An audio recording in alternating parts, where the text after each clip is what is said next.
ဝမှာလူရည်လို့ဖြစ်လာရင်ပတ်ဝန်းကျင်ဆိုတာရှိတယ်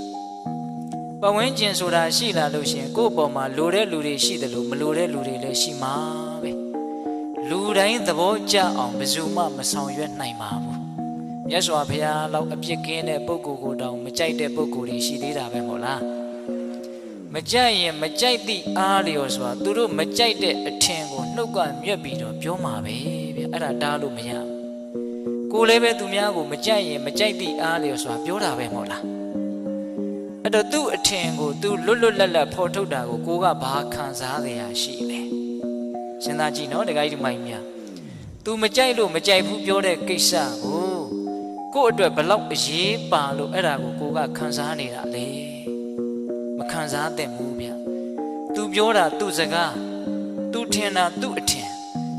ဟာကိုဘာမှတကယ်တမ်းကပြောင်းလဲသွားစေတာမဟုတ်ဘူးဆိုလိုတာကသူ့ရဲ့စကားတန်တွေဟာကိုယ့်အပေါ်မှာဘာအကျိုးသက်ရောက်မှုမှတကယ်စင်စစ်ကတော့မရှိဘူးဟုတ်လားအဲ့ဒီစကားတန်ကြောင့်တော့ကိုဘာမှဖြစ်မသွားဘူးချီးမွမ်းလို့လည်းပဲကိုတကယ်ကောင်းမသွားဘူးပင်ကိုကမကောင်းရင်မကောင်းပဲကဲရဲ့လို့လည်းပဲကိုတကယ်ယုံမာတဲ့လူတစ်ယောက်ဖြစ်မသွားဘူးကိုပင်ကိုကဆိုးရင်ဆိုးမှာပဲကိုပင်ကိုကကောင်းရင်ကောင်းမှာပဲဟုတ်လား